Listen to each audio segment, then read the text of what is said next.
जरूर आप किसी से बहुत मोहब्बत करती हैं। कोर्स जामिन से। मैं उसी को जानती हूँ, वही मेरी मोहब्बत है और पता है मैं उसके अलावा किसी और को जानना भी नहीं चाहती। वही मेरा बेस्ट फ्रेंड है, मेरा कजिन, मेरा मंगेतर और मेरा होने वाला हस्बैंड।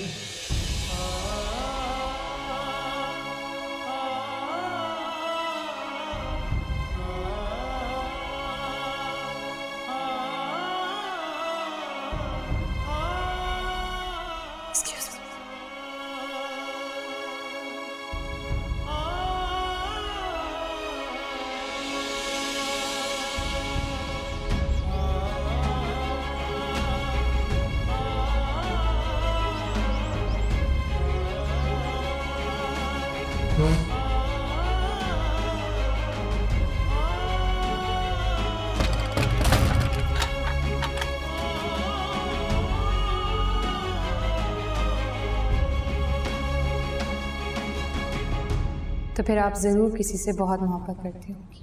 ऑफ कोर्स जामिन से। मैं उसी को जानती हूँ, वही मेरी मोहब्बत है और पता है मैं उसके अलावा किसी और को जानना भी नहीं चाहती। वही मेरा बेस्ट फ्रेंड है, मेरा कजिन, मेरा मंगेतर और मेरा होने वाला हस्बैंड भी। या अल्लाह, तूने मेरे लिए उस आदमी का इंतखाब क्यों किया जो पहले से ही किसी और का था।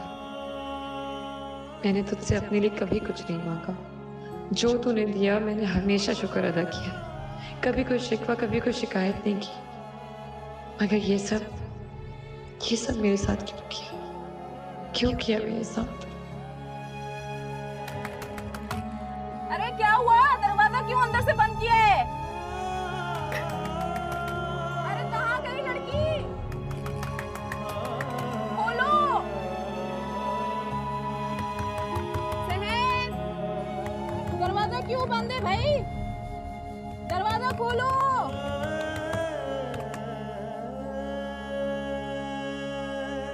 वाह भाई, तुम तो अंदर से चटखनी लगा के बैठी थी। किस खुशी में? तुम रो रही थी?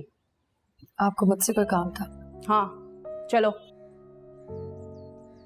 लेकिन सुनो, अगर तुम छोटी मोटी बातों पे रोगी तो कैसे काम चलेगा? रोने से इंसान सुस्त हो जाता है और काम करने के लिए इंसान को चुस्त और तवाना होना जरूरी है। क्या समझी? अब चलो।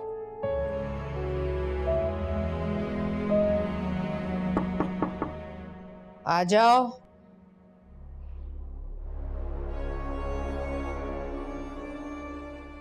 आपने मुझे बुलाया था? कमरा बंद करके कौन सा जादू टोना कर रही थी तुम? जी। क्या इतनी उम्र रसीदा हो गई हो? ऊंचा सुनाई देने लगा है तुम्हें? तो जवाब दो, क्या कर रही थी? कुछ भी नहीं। कुछ नहीं तो चिटखनी क्यों लगाई थी अंदर से?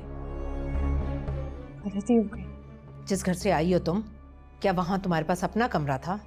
चिटखनियां लगाकर बैठती थे तुम? आइंदा ऐसा नहीं होगा।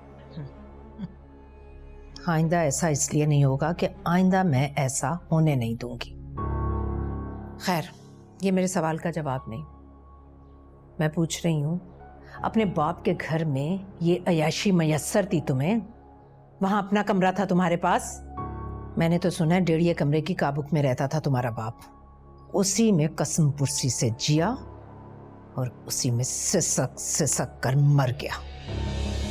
मैंने आपसे कहा ना, गलती हो गई, मुझसे माफ कर दीजिए। आइंदा ऐसा नहीं होगा।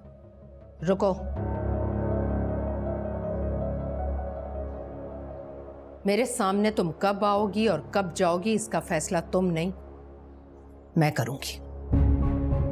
मेरी एक और बात ध्यान से सुनो, और जब तक तुम यहां रहो उसे भूलना मत। खुद को कभी भी इफ्तिखार और वकार की भतीजी समझकर इस घर पर अपना हक मत जताना। ये घर सिर्फ मेरा है और उन लोगों का जो यहां रहते हैं। मेरे घर में कभी भी उस तरह से रहने की कोशिश मत करना जैसे हम रहते हैं, क्योंकि तुम हम में से नहीं हो, अलग हो तुम। समझ गई मेरी बात? अब जा सकती हो तुम, जाओ।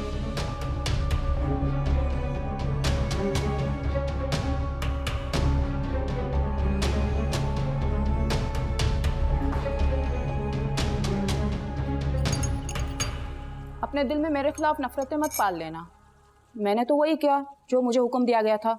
अगर तुम्हें मुझ पर गुस्सा आ रहा है तो तुम उसे पी जाओ, क्योंकि आइंदा भी मैं वही करूंगी जो बड़ी बेगम साहिबा का हुक्म होगा। इस घर में सिर्फ उन्हीं का हुक्म चलता है और मैं भी उन्हीं के हुक्म की पाबंद हूँ। अगर तुम्हें इस घर में रहना है तो तुम अपना सर झुका लो, जो वो कहें जैसा कहें बस चुपचाप करती जाओ।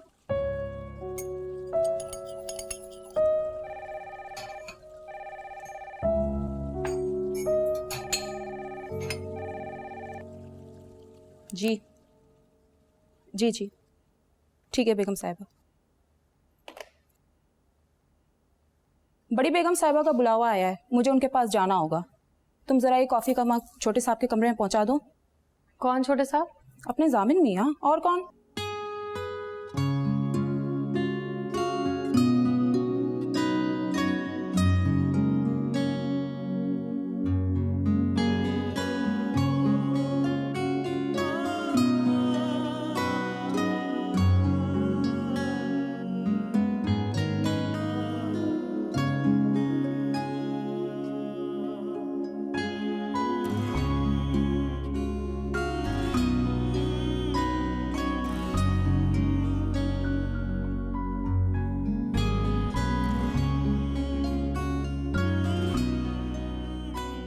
तो ये है जामिन का कमरा। मुझे उस तरह इनके कमरे में नहीं आना चाहिए था। अगर उन्होंने मुझे यहाँ देख लिया तो पता नहीं क्या सोचेंगे।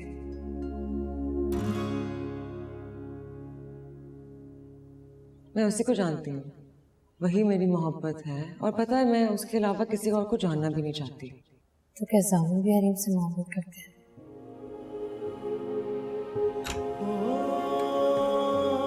कौन?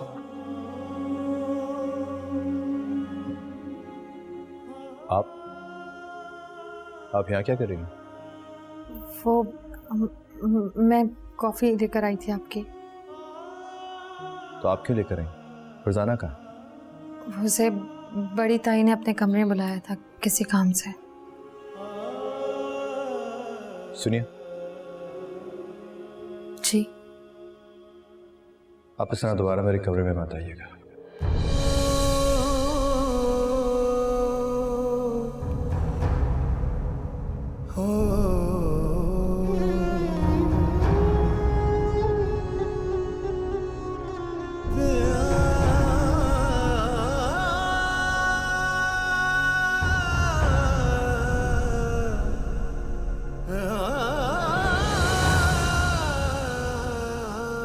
रुको, क्या हुआ है और कहाँ भागी जा रही हो? अपने कमरे में जा रही थी। रो क्यों रही हो? बाबा याद आ रहे थे।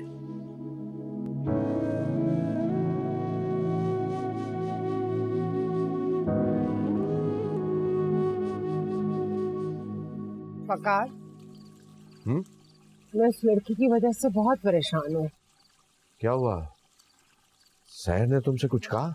नहीं नहीं, उस बेचारी ने तो मुझे कुछ भी नहीं कहा, लेकिन वो अभी भी अपने बाप को याद करके बहुत रो रही थी। आपको उसे यहाँ लाना ही नहीं चाहिए था। बहुत गलत किया आपने वकार, उसे यहाँ लाकर। कैसी बातें कर रही हो मुनेजा तुम? बिन माँ बाप की बच्ची को मैं अकेला तो नहीं छोड़ सकता। मैं ये तो नहीं कह रही हूँ कि आप उसे अकेला छोड़ देते दर बदर करने के लिए, लेकिन आपको उसको यहाँ नहीं लाना चाहिए था। बहुत गलत किया आपने वकार, उसे यहाँ लाके। इफ्तिखार भाई वापस आएंगे तो शायद भाभी जान के रवैये में कुछ नरमी आ जाए। पता नहीं अब कौन सी दुनिया में रहते हैं वकार। इफ्तिखार भाई के खून ने अपने छोटे भाई के लिए तो कभी जोश मारा नहीं, तो उस भाई की औलाद के लिए कैसे जोश मारेगा? मुनेजा, इफ्तिखार भाई मेरे बड़े भाई हैं, उनके बारे में एहतराम से बात किया करो। सामने तो मैं भी उनका एहतराम करती हूँ, बल्कि भाभी जान की भी बहुत इज्जत करती हूँ। वैसे तुमने आज मुझे बड़ा हैरान कर दिया। किस बात पर? सहर के बारे में बात करके हैरत हो रही है मुझे कि तुम्हें मेरी भतीजी से हमदर्दी हो रही। कभी कभी उस बेचारी पे मुझे बहुत तरस आता है, लेकिन मैं उससे अपनी हमदर्दियों का इजहार नहीं कर सकती, ना ही कोई मदद कर सकती हूँ। अरे कभी कभी दिलासा तो दे सकती हो उसे। ना बाबा ना, अगर भाभी जान को पता चल गया ना तो उसके साथ साथ वो मेरा भी जीना आराम कर देंगी। अल्लाह ही रहम करे उस बेचारी पे।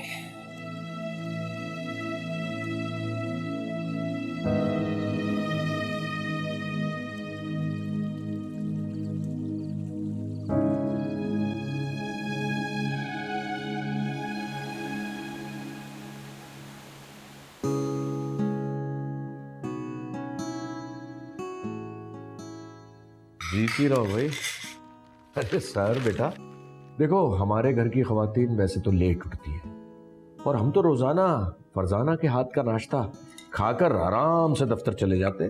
कोई बात नहीं ताया जान, मुझे काम करना अच्छा लगता है।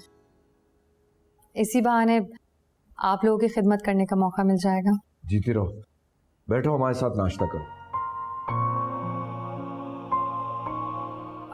मैं बाद में कर लूंगी, आप लोगों के लिए चाय लेकर आती हूँ। मेरे लिए कॉफ़ी लगेगा ब्लैक। सर ऐसा करो, मेरे लिए भी आज कॉफी ले आओ ब्लैक। ताया जान, सुबह सुबह ब्लैक कॉफ़ी नहीं पीनी चाहिए। मैंने सुना है कि खाली पेट ब्लैक कॉफ़ी पीना नुकसानदेह होता है, फिर भी आप लोग कहते हैं तो ले आती हूँ। अच्छा ठीक है, तो फिर चाय ले आओ। और जामिन तुम भी आज चाय पी लेना। सॉरी बाबा, मैं जो रोज़ाना पीता हूँ वही पीऊँगा। मैं सुनी सुनाई बातों की वजह से अपनी आदतें नहीं बदल सकता। और वैसे भी कॉफ़ी मैं नाश्ते के बाद पीता हूँ, खाली पेट नहीं। आप प्लीज़ मेरे लिए कॉफ़ी ले आइए। थैंक्स।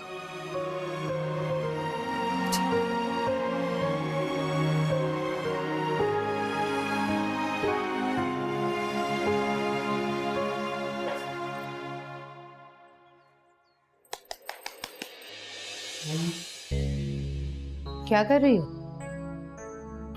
आप यहाँ?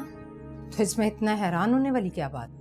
मेरा घर है, मैं जिस वक्त चाहूँ, जब चाहूँ, जहाँ भी चाहूँ जा सकती हूँ, आ सकती हूँ। तुम क्या चाहती हो? तुम्हारे कमरे में आने से पहले तुम्हारा दरवाजा खटखटाऊं, तुमसे इजाजत मांगूं, फिर अंदर आऊं? नहीं नहीं, मेरा ये मतलब नहीं था। आपको मुझसे कोई काम था तो मुझे बुला लिया होता आपने। ये मोबाइल है तुम्हारे हाथ में? जी, इसे ही ऑन करने की कोशिश कर रही थी मगर वो नहीं रहा। क्या करोगी ऑन करके? दुनिया में है कौन तुम्हारा जिससे तुम बात करोगी? या फिर कोई है? नहीं, बस वो पुराने मोहल्लेदार। मैंने सोचा एक तो तुम लोगों को पता नहीं अपने पुराने मोहल्लेदारों से इतनी मोहब्बत क्यों होती है। खबरदार, कोई जरूरत नहीं इसे ठीक कराने की और ना ही उन लोगों से बात करने की। मेरी एक और बात कान खोल कर सुन लो। अगर तुमने कभी अपने किसी होते सोते को मेरे घर बुलाया या फिर यहाँ का अता पता दिया तो मुझसे बुरा कोई नहीं होगा। जी, मैं किसी को नहीं बुलाऊंगी, आप बेफिक्र रहें। आप किसी काम से आई थी यहाँ? हाँ, वो जो लकड़ी का बक्सा था तुम्हारा जिसे तुम घसीट कर ला रही थी, कहाँ है वो? अरे वही तुम्हारे कपड़ों वगैरह का बैग।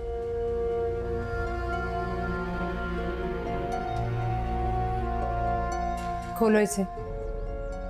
ऐसे क्या देख रही हो? मैं तुमसे कह रही हूं खोलो इसे।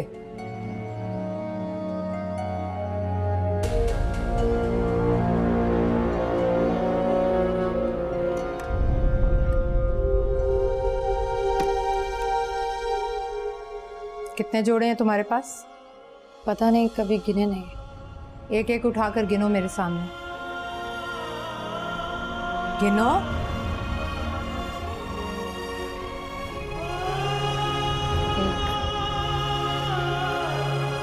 दो,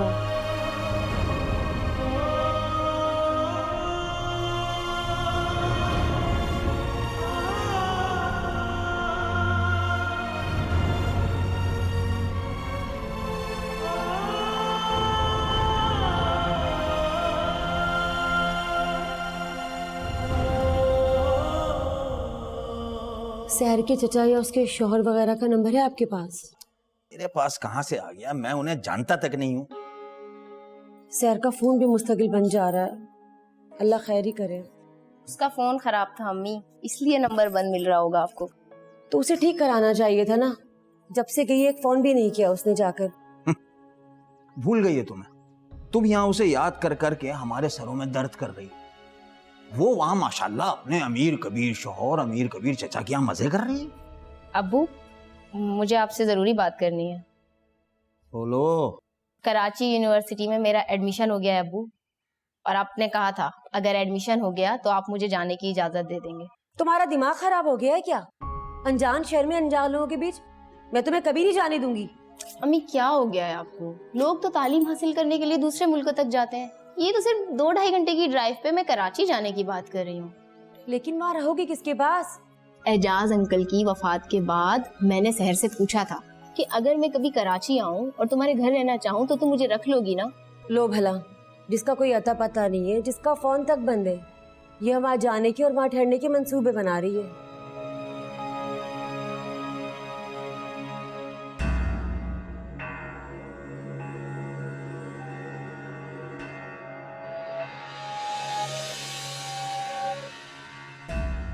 मेरे पास है अम्मी, मेरे पास जामिन भाई के ऑफिस का कार्ड है और उस पे जामिन भाई के ऑफिस का एड्रेस भी है और उनका नंबर भी। क्या बात है जामिन, 2-3 दिन से मैं नोट कर रही हूँ तुम्हारा मूड बहुत ऑफ है। नहीं ऐसी कोई बात नहीं। तो फिर हर वक्त चिड़े हुए क्यों रहते हो? शायद वर्कलोड कुछ ज़्यादा है इसलिए तुम्हें ऐसा लग रहा होगा। सच कह रहे हो ना? कोई और बात तो नहीं है? कोर्स यही बात है यार, और क्या बात हो रही है भला? चलो ठीक, तुम कहते हो तो मैं मान लेती हूँ। अच्छा बताओ क्या चलेगा? कॉफी चाय क्या मंगाऊं? नहीं कुछ नहीं, मैं लंच करूंगी तुम्हारे साथ। लंच? हाँ, कितने दिन हो गए हैं हम दोनों ने एक साथ बैठ के लंच ही नहीं किया। चलो कहीं बाहर चलो। अच्छा एक सेकंड मैसेज। चलो।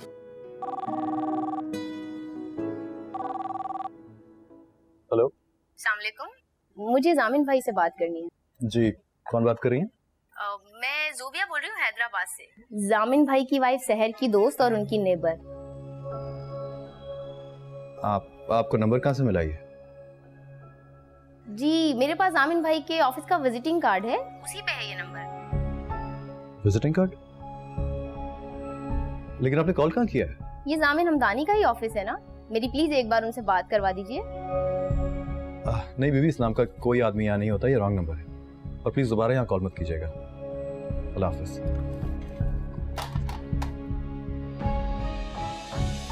क्या बात है जामिन, किसका फोन था? किसी का नहीं, रॉन्ग नंबर था। रिसेप्शनिस्ट ने तुम्हारे मेज पर क्यों कॉल ट्रांसफर की? फिर उसने ट्रांसफर नहीं की, ये डायरेक्ट लाइन है। जामिन क्या बात है, एकदम से परेशान क्यों हो गए? नहीं वो एक्चुअली मुझे बाबा से एक काम था, वो याद आ गया। मैं 2 मिनट में आता हूँ। चोर? Course yes. अरे शुक्र अदा करे कि ये इफ्तिखार साहब की टेबल पे नहीं गई फाइल, वरना आपको और आपकी पूरी टीम को खड़े खड़े निकाल देते वो। बाबा मुझे बात करनी है आपसे। बेटा एक इंपॉर्टेंट मैटर पे डिस्कस कर रहा हूँ, थोड़ी देर बाद आना। बाबा मैंने जो बात करनी है वो भी बहुत इंपॉर्टेंट है, प्लीज फौरन। ठीक है आप जाएं, अपने कमरे में रहिएगा, मैं फिर बुलाऊंगा आपको। जी सर।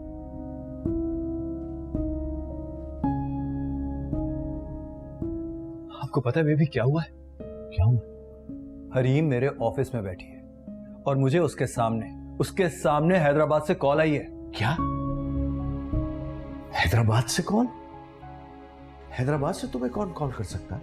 मेरी बीवी की दोस्त, उसकी पड़ोसन जूबिया। भाई उनके पास नंबर कैसे आया तुम्हारा? मुझे कोई आइडिया नहीं है इस बात का। उसके पास मेरा विजिटिंग कार्ड है। भाई तुमने उसको विजिटिंग कार्ड दिया होगा तो तभी तो उसने तुम्हें फोन किया है। क्या अजीब बातें कर रहे हैं आप?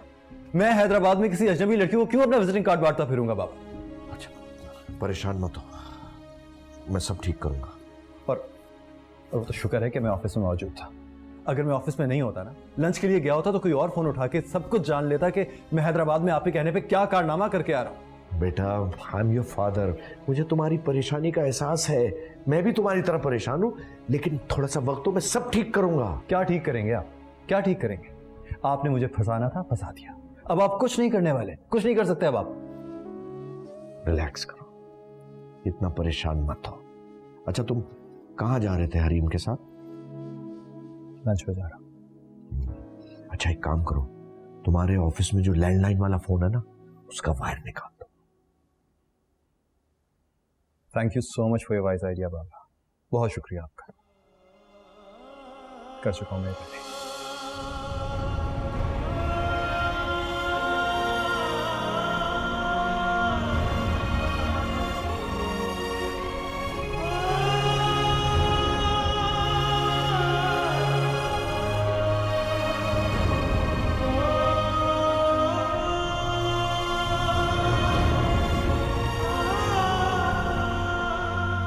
आप इस तरह दोबारा मेरे कमरे में मत आइएगा।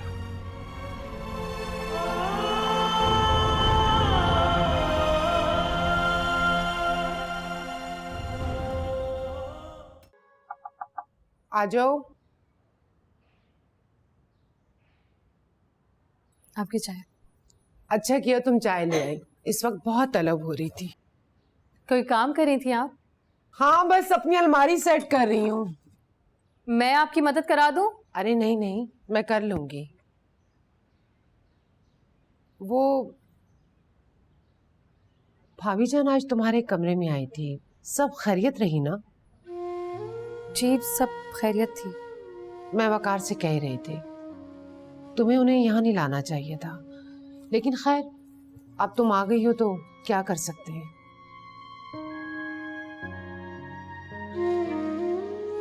एक बात पूछूं आपसे, आप नाराज तो नहीं होंगी? हाँ हाँ पूछो, क्या पूछना चाहती हो? ताईजान मेरे बाबा से इतनी नफरत क्यों करती हैं? इजाज ने तुम्हें कभी कुछ नहीं बताया कि उसने भाभी के साथ क्या सलूक किया था? नहीं, बस वो आप लोगों को बहुत याद करते थे, बहुत ज्यादा याद। अक्सर कभी जज्बाती होते थे तो बताया करते थे कि मेरी छोटी सी गलती से मेरा पूरा खानदान मुझसे दूर हो गया, मेरे सगे भाई मुझसे छुट गए, बस और तो कुछ नहीं बताया कभी। आओ बैठो।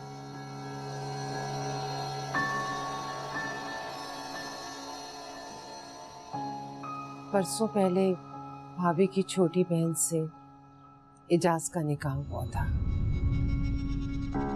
और फिर इजाज को तुम्हारी माँ से मोहब्बत हो गई और उसने भाभी की बहन से शादी से इनकार कर दिया। तो फिर भाभी जान ने तुम्हारे बाप को खूब खरी सुनाई, इतना गर्मा गर्मी हुई कि इजाज घर छोड़ के चला गया और फिर उसने तुम्हारी माँ से शादी कर ली और नीलमा को बजरिए डाक तलाकनामा भिजवा दिया। तलाक? भाभी जान को अपनी बहन बहुत प्यारी थी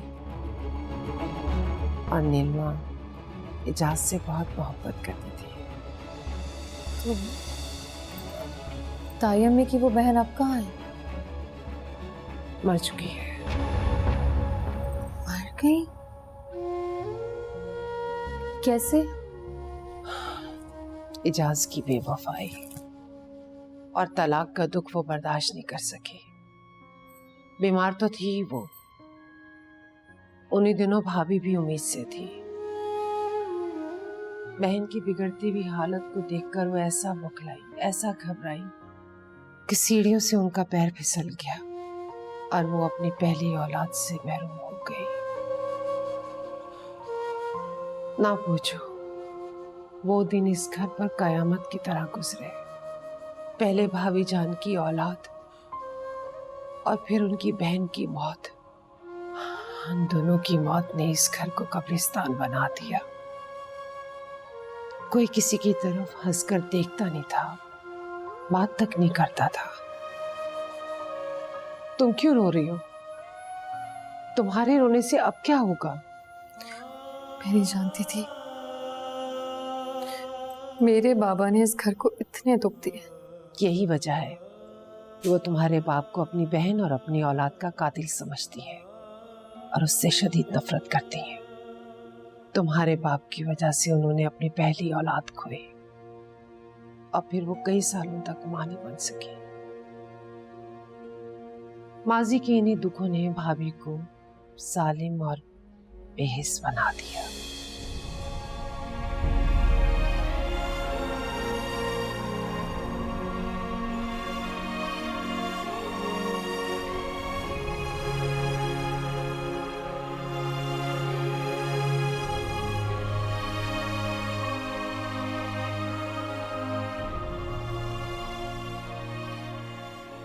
उसने मुझे धोखा दिया है बाजी। इजाज ने मेरे साथ जुल्म किया है। मैं उसे कभी माफ नहीं करूंगी। आप भी उसे कभी माफ नहीं करना। वादा करें बाजी, वादा करें आप उसे कभी माफ नहीं करेंगी। उसने मुझे बर्बाद कर दिया, बर्बाद कर दिया।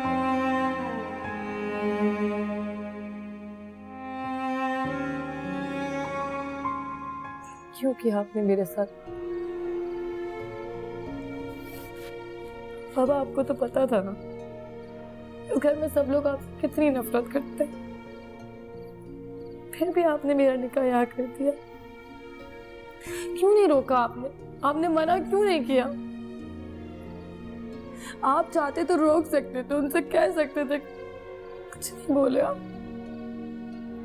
अपनी सहर के साथ इतनी ज्यादती कर दी आपने। क्यों किया आपने बाबा?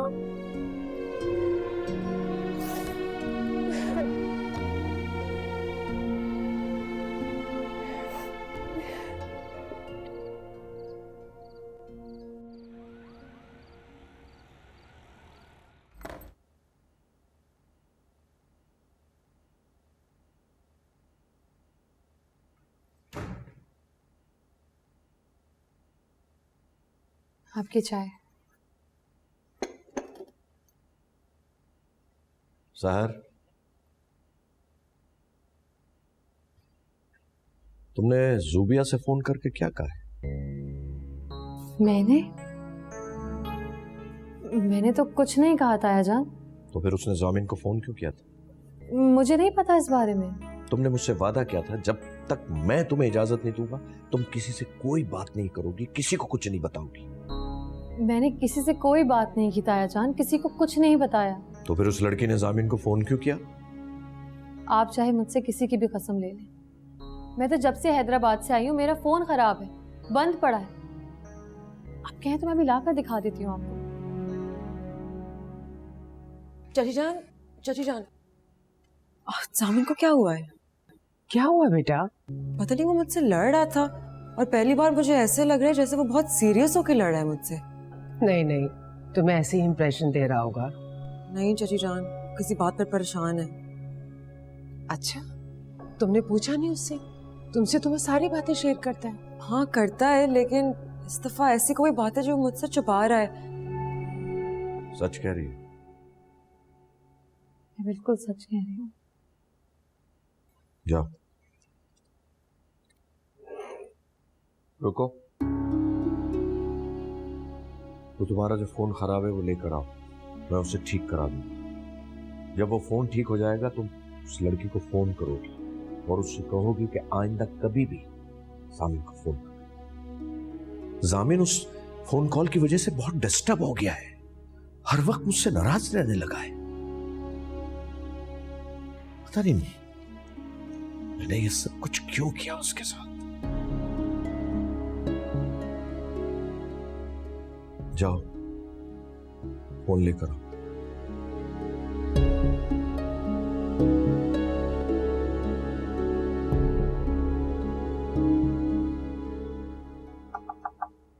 आ जाए।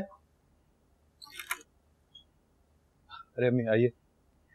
हरीम की और तुम्हारी लड़ाई हम लोगों के लिए कोई नई नहीं है, लेकिन आज वो तुम्हारी शिकायत लगाने मेरे पास आई थी। कह रही थी कि तुम उससे कुछ छुपा रहे हो। पागल है वो तो, मैं भला उससे क्यों कुछ छुपाऊंगा? वो ये भी कह रही थी कि कोई बात है जिससे तुम परेशान हो। अम्मी कोई बात नहीं है। बेटा कुछ हुआ है क्या? अब आपको कैसे यकीन दिलाऊं कि कुछ नहीं हुआ? ट्रस्ट मी, खामा में परेशान मत हुआ करें, सब कुछ ठीक है। अगर कोई बात, कोई परेशानी है तो तुम मुझे बताओ बेटा। अम्मी ऐसा कुछ भी नहीं है, मैं जानबूझकर टीज कर रहा था उसको। कभी कभी वो भी करती है, आज मैंने कर दिया तो शिकायत लेके आ गई आपके पास। पागल कहीं की। शुक्र है, मैं तो डर ही गई थी। लाडली है वो इस घर की और उसके नाज उठाना हम सब पे लाजिम है और तुम पे तो फर्ज। जी। अच्छा चलो सो जाओ। Good night. Good night.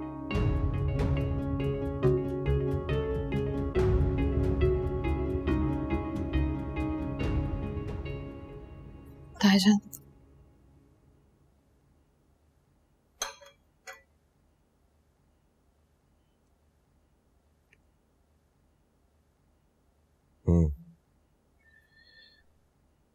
मैं इसे ठीक करा दूंगा। जब ये ठीक हो जाए तो अपनी सहेली को फोन करना, उसे कहोगी कि आइंदा कभी जामिन को फोन ना करे, ना ही तुमसे और जामिन से कभी राब्ता करने की कोशिश करे। ठीक है? जी। जाओ।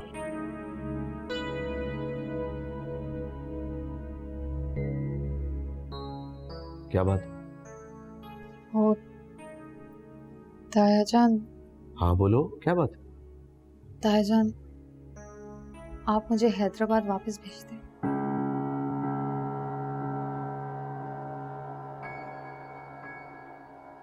क्या करोगी वहां जाकर? किसके पास जाओगी? पता नहीं, लेकिन कम से कम मैं आपकी और जामिन की परेशानी का बायस तो नहीं बनूंगी। बेटा मैं जानता हूँ राबिया भाभी तुम्हें पसंद नहीं करती हैं और थोड़ी बहुत ज्यादती भी करती हैं तुम्हारे साथ। तायाजान, आप और जामिन मेरी वजह से बहुत परेशान है। मुझे पता है मैं इस घर में जामिन की जिंदगी में जबरदस्ती घुसा हूं, इसलिए मैंने यहाँ से जाने की बात की है। सर बेटा, फिलहाल तो ये नहीं हो सकता। कल इफ्तिखार भाई आ रहे हैं, फिर मैं देखता हूँ कि क्या करना है। तायाजान,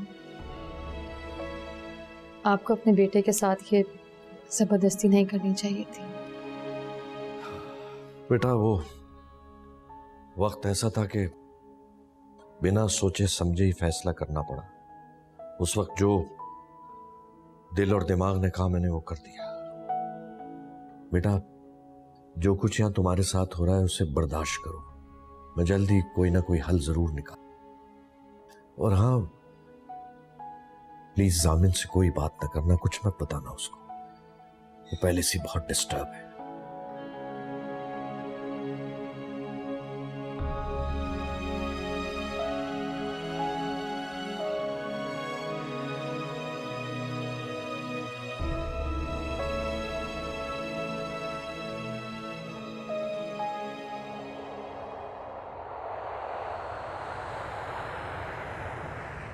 बेगम साहिबा।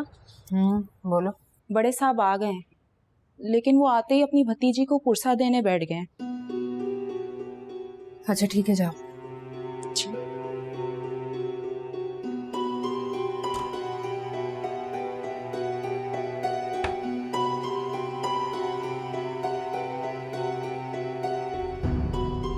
भाई साहब ये एजाज अहमद की बेटी है, सहर नाम है इसका।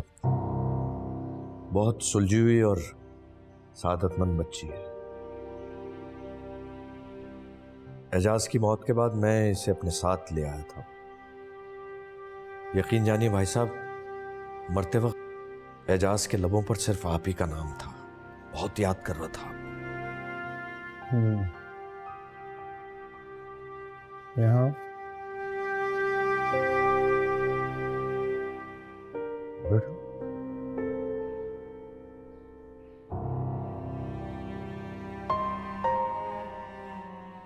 अच्छा आदमी था तुम्हारा बाप, उससे जिंदगी में बहुत गलतियां हुई। खुदा करे कि उसे उन गलतियों की सजा न मिले। तुमने अच्छा किया यहाँ आ गई, इसे अपना ही घर समझो। अपनी भतीजी से ज्यादा हमदर्दियां दिखाने की जरूरत नहीं, वरना मैं भी अपनी मरी बहन और अपनी औलाद का मौतम करना शुरू कर दूंगी।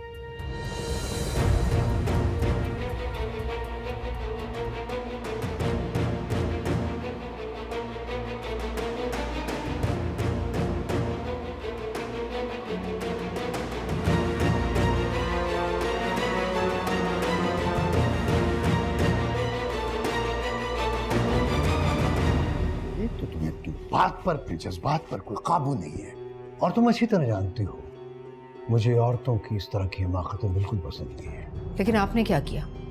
सारे घर को छोड़कर, मुझे, अपनी बेटी को छोड़कर सबसे पहले आप अपनी भतीजी के पास चले गए। किसी के मरने के बाद उसकी मौत की ताज़ियत करना ये इंसानी फरीज़ा है, और यहाँ मरने वाला कोई और नहीं, मेरा अपना भाई था। भाई था वो आपका? भाई था? बहुत खूब। तो मुझे बताएं इफ्तिखार साहब, हो गई ताज़ियत, पढ़ ली फातिहा। लेकिन मैं आपको एक बात बता दूं इफ्तिखार साहब, आपका वो भाई बख्शा नहीं जाएगा। जो कुछ उसने मेरे साथ किया उसकी सजा तो उसे मिलकर रहेगी, याद रखिएगा। मुझे इस बात से इनकार नहीं है कि उसने जो कुछ हमारे साथ किया है उसके लिए यकीनन वो अल्लाह को जवाबदेह है। जब भी उसकी बेटी को देखती हूँ मेरा खून खौल उठता है। जरा तसव्वुर तो करे, वो एजाज अहमद की बेटी, एजाज अहमद की। एजाज अहमद मर चुका है, और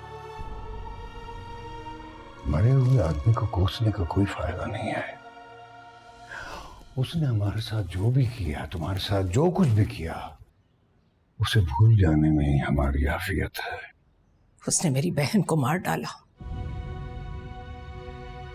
उसकी वजह से मैं और आप बेऔलाद हो गए, और आप कहते हैं कि मैं भूल जाऊं।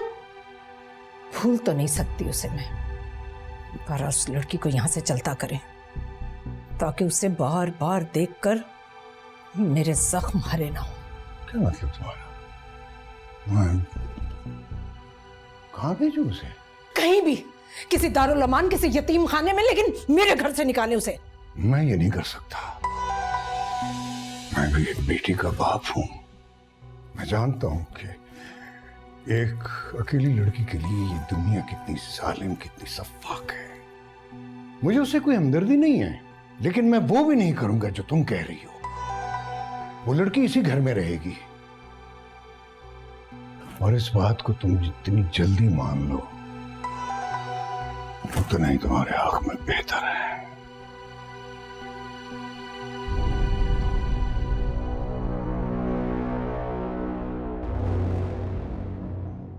बेटा ये तुम्हारा फोन ठीक करा दिया मैंने, ठीक है? अब तुम अपनी सहेली को फोन करो और उससे कहो कि आइंदा जामिन के दफ्तर में कभी भी फोन ना करो फोन, ठीक है? अल्लाह हाफिज। खुदा हाफिज।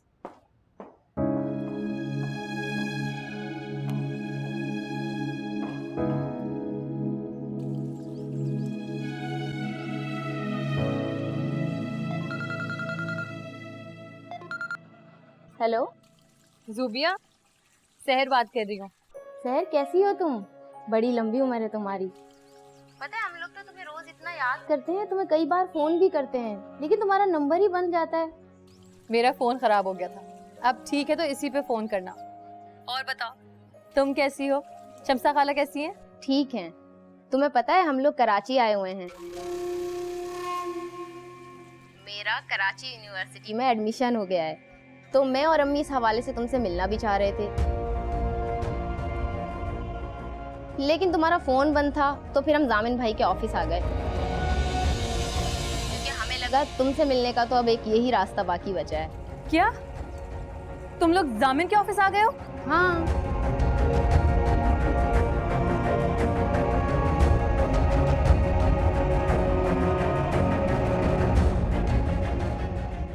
लो, जामिन भाई तो हमारे सामने आ गए। अस्सलाम वालेकुम जामिन भाई।